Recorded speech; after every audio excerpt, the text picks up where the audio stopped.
1-0. Voilà, c'est une histoire qui se passe aux États-Unis.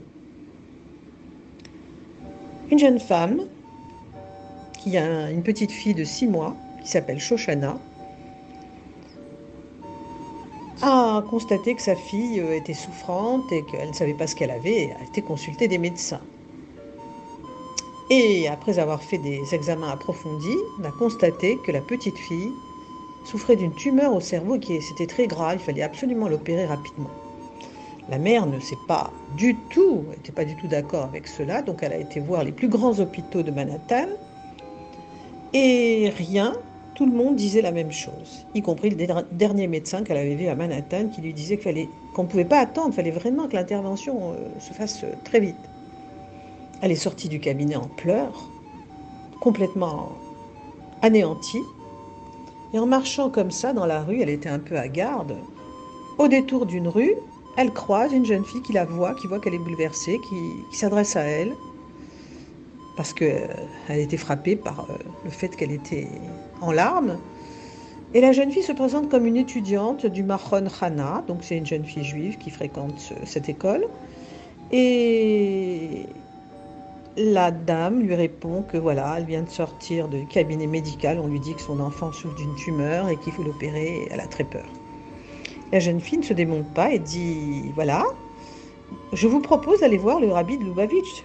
Il va sûrement vous accorder sa bénédiction, il va trouver une solution. Elle dit, mais je ne sais pas ce que c'est moi que le rabbi de Lubavitch, qui est-ce? Et elle lui explique que c'est un grand sadique, un grand juste, un grand sage, qui donne des bénédictions, qui a donné souvent des bénédictions à des gens qui étaient malades, qui ont guéri, des gens qui n'avaient pas d'enfants, qui ont eu des enfants, etc. Et qu'il fallait absolument qu'elle s'adresse à lui, qu'il allait sûrement lui donner un bon conseil et l'aider. Alors elle n'est pas convaincue. La jeune fille lui propose d'échanger les numéros de téléphone et de rester en contact. C'est ce qu'ils font. C'est ce que font les deux femmes. Et voilà que la semaine suivante, sortie de Shabbat, la jeune femme reçoit un coup de fil de la petite jeune fille, Mina, qui lui dit alors, vous voulez venir demain, il y a une distribution de dollars chez le rabbi. Ce sera l'occasion de demander la bénédiction pour votre enfant, Shoshana. Et la dame lui dit non, non, elle est fiévreuse, je ne peux pas la sortir. Alors la jeune fille insiste, vous pourrez la faire garder. Bon, elle raccroche. Le lendemain matin, la jeune fille ne lâche pas l'affaire. Elle lui téléphone de nouveau en lui disant allez, essayez de la faire garder par quelqu'un et venez tout de suite, vous allez voir, vous n'allez pas être déçus. Alors la jeune femme, finalement, se dit oui, après tout, pourquoi pas.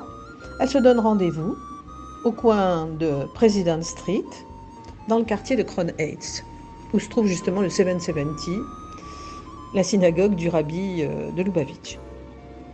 Avant d'aller à la distribution de dollars, qui doit avoir lieu vers 11h30 environ, la jeune fille lui fait visiter son école, le Machon Chana, et son directeur, le Rav Shlomo Majeski, est alors en train de donner un cours de Torah, et elles se sont mises à écouter le cours. Et quand la jeune femme a écouté le cours, elle a eu l'impression qu'il parlait d'elle, qu'il parlait de sa vie. En effet, le Rav a expliqué que les événements auxquels un homme est confronté l'empêchent parfois de méditer au sens profond de son existence, de rechercher la vérité et de découvrir la foi qu'il a en lui. Donc, en ayant bien intégré ce cours, elle s'est sentie concernée. Elle était prête à rencontrer le rabbi. Elle s'est rendue au 770 Eastern Parkway avec Mina, la jeune fille, pour rencontrer le rabbi de Lubavitch. Et voilà, elle a pris place dans la file d'attente, comme tout le monde. Quand elle pensait déjà ce qu'elle allait lui dire dans sa tête. Et quand elle s'est trouvée face au rabbi, elle a été saisie d'une panique. Elle tremblait. Elle ne pouvait plus dire un mot. Mais le rabbi lui a tendu $1 et lui a dit en espagnol « Bénédiction pour la santé et pour beaucoup de réussite dans votre maison. La prochaine fois, vous reviendrez ici avec votre fille. » La dame a été complètement subjuguée. Comment sait-il que j'ai une fille? Et comment se fait-il qu'il parle en espagnol? Comment sait-il que je suis d'origine sud-américaine et que je parle espagnol? Elle était vraiment sur un nuage en sortant du 770. Et d'un seul coup, elle était pleine d'espoir. Elle a raconté que de sa vie, elle n'avait jamais vu rencontrer quelqu'un d'aussi impressionnant. Elle a retrouvé la foi. Elle avait confiance quand elle est arrivée à la maison. La fièvre de sa fille avait baissé. La semaine suivante, elle est revenue encore au 770 avec sa fille dans les bras. Et quand elle est passée devant le rabbi, il lui a dit « Vous aurez de bonnes nouvelles, l'opération est inutile. Il n'y a pas lieu non plus de lui donner des médicaments. » Alors là, elle n'en revenait pas. Et cependant, il y a eu des moments où la fille n'était pas bien, elle avait des tremblements, elle ne savait plus quoi faire. Et quand elle allait à l'hôpital, tous les médecins lui disaient qu'il fallait absolument opérer, etc. Et ils exerçaient des pressions incessantes sur elle pour que l'opération soit effectuée le plus vite possible. Ils disaient que si cette intervention n'arrivait pas, il y avait une compression qui était exercée par la tumeur sur le cerveau qui était très dangereuse. Et en plus, ils prescrivaient un traitement qu'ils disaient eux-mêmes qui pouvait avoir des conséquences, des réactions secondaires dangereuses. Alors elle a tout refusé, l'opération, les médicaments, comme le rabbi le lui a dit. Et elle leur a expliqué que c'est le rabbi de Lubavitch qui lui avait donné sa bénédiction et qui lui a promis que tout irait bien. Évidemment, les médecins l'ont regardée comme si c'était une folle et qu'elle était irresponsable. Ils ont essayé absolument de faire pression sur elle, elle n'a rien voulu savoir. Et alors, finalement, comme elle a vu qu'ils insistaient, elle était troublée, elle a décidé de retourner encore au 770 pour demander la bénédiction du rabbi. Quand elle s'est présentée devant le rabbi, celui-ci lui a dit « Écoutez, lorsque vous vous trouverez devant le juge, vous lui demanderez d'effectuer une contre-expertise. » Elle n'a rien compris. Une contre-expertise. Le juge, quel juge? Qui avait parlé de juge? Elle ne comprenait pas. Et toutes les jeunes filles du Mahon Rana ne pouvaient pas trouver d'explication non plus. Elle a compris quelques jours plus tard, quand elle a reçu une convocation au tribunal. En effet, les médecins l'avaient attaquée en l'accusant d'être moralement incapable de s'occuper de sa fille. Ils demandaient donc au juge de la priver de son autorité parentale, tout simplement. Alors là, elle a compris.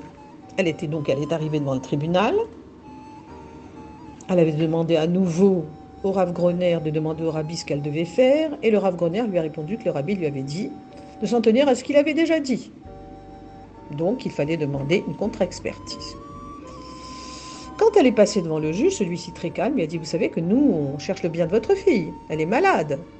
Nous sommes ici pour voir ce qui est le mieux pour elle. » Et sans le laisser poursuivre, elle a répondu « Monsieur le juge, je demande que le tribunal procède à une contre-expertise. Si celle-ci établit la nécessité d'une opération, j'accepterai. » Alors le juge a été un petit peu déstabilisé. Il a dit « Pourquoi un nouvel examen serait-il différent des autres ?» Et puis en réfléchissant, il a ajouté « Après tout, pourquoi pas, votre demande n'est pas extravagante. Si ça peut mettre tout le monde d'accord, effectivement, une contre-expertise sera donc effectuée aux frais du tribunal. » Et c'est ce qui s'est passé. Et enfin, le dimanche précédent la contre-expertise, cette dame se présente avec sa fille Shoshana dans ses bras. Elles passent toutes les deux devant le rabbi. Il a donné 8 $ à la petite et chacun d'eux était accompagné d'une bénédiction. Le rabbi a posé la main sur la tête du bébé, a donné encore une bénédiction. Et la maman a été si émue qu'elle est tombée dans les pommes. Heureusement, quelqu'un a pris sa fille dans les bras et on a pu la ranimer. Enfin arrive le jour de la contre-expertise qui a été faite. Et elle a été convoquée de nouveau devant le tribunal pour le résultat. Quand elle est rentrée dans la salle, un silence s'est installé. Le juge a commencé à parler. Et il a dit la sentence. L'examen pratiqué fait la preuve que cet enfant ne présente aucune lésion sérieuse.